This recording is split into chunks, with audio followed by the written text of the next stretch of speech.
US and South Korea agree key nuclear weapons deal. The US and South Korea have secured a landmark deal to counter the North Korean nuclear threat.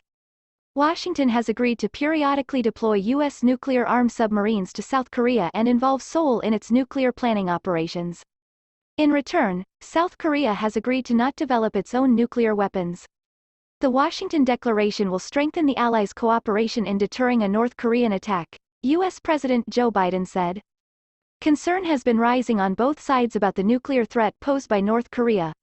Pyongyang is developing tactical nuclear weapons that can target South Korea, and refining its long-range weapons that can reach the U.S. mainland. The U.S. already has a treaty obligation to defend South Korea, and has previously pledged to use nuclear weapons if necessary. But some in South Korea have started to doubt that commitment and call for the country to pursue its own nuclear program. The South Korean president, Yoon Suk-yeol, who was at the White House for a state visit, said the Washington Declaration marked an unprecedented commitment by the U.S. to enhance defense, deter attacks and protect U.S. allies by using nuclear weapons. China, clearly not pleased with the U.S. stance, warned against deliberately stirring up tensions, provoking confrontation and playing up threats. The new agreement is a result of negotiations that took place over the course of several months, according to a senior administration official. Why South Koreans want the nuclear bomb under the New Deal? The U.S. will make its defense commitments more visible by sending a nuclear-armed submarine to South Korea for the first time in 40 years, along with other strategic assets, including nuclear-capable bombers. The two sides will also develop a nuclear consultative group to discuss nuclear planning issues. Politicians in Seoul have long been pushing Washington to involve them more in planning for how and when to use nuclear weapons against North Korea. As North Korea's nuclear arsenal has grown in size and sophistication, South Koreans have grown wary of being kept in the dark over what would trigger Mr. Biden to push the nuclear button on their behalf. A fear that Washington might abandon Seoul has led to calls for South Korea to develop its own nuclear weapons. But in January, Mr. Yoon alarmed policymakers in Washington when he became the first South Korean president to put this idea back on the table in decades. It suddenly became clear to the U.S. that reassuring words and gestures would no longer work, and if it was to dissuade South Korea from wanting to build its own bombs, it would have to offer something concrete. Furthermore, Mr. Yoon had made it clear that he expected to return home having made tangible progress. Do-yeon Kim, from the Center for a New American Security, said it was a big win for South Korea to be involved in nuclear planning. Until now, tabletop exercises would end before Washington's decision to use nuclear weapons, said Ms. Kim.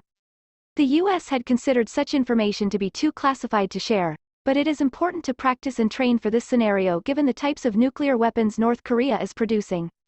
This new nuclear consultative group ticks the box, providing the increased involvement the South Korean government has been asking for. But the bigger question is whether it will quell the public's anxieties. It does not ink a total commitment from the U.S. that it would use nuclear weapons to defend South Korea if North Korea were to attack. However, on Wednesday Mr. Biden said, "A nuclear attack by North Korea against the United States or its allies and partners is unacceptable and will result in the end of whatever regime were to take such an action." In return, the U.S. has demanded that South Korea remain a non-nuclear state and a faithful advocate of the non-proliferation of nuclear weapons. The U.S. sees dissuading South Korea from going nuclear as essential, fearful that if it fails, other countries may follow in its footsteps. But these U.S. commitments are unlikely to fully satisfy the influential, and increasingly vocal, group of academics, scientists and members of South Korea's ruling party who have been pushing for Seoul to arm itself. Dr. Chung Seong-chong, a leading proponent of South Korea going nuclear, said that while the declaration had many positive aspects, it was extremely regrettable that South Korea had openly given up its right to withdraw from the Nuclear Non-Proliferation Treaty, NPT, adding that this had further strengthened our nuclear shackles. President Biden said the U.S. was continuing efforts to get North Korea back to the negotiating table. Washington says Pyongyang has ignored numerous requests to talk without preconditions. The U.S. hopes to convince North Korea to give up its nuclear weapons, but last year the North Korean leader Kim Jong-un declared the country's nuclear status irreversible. Some experts say it now makes more sense to discuss arms control rather than denuclearization.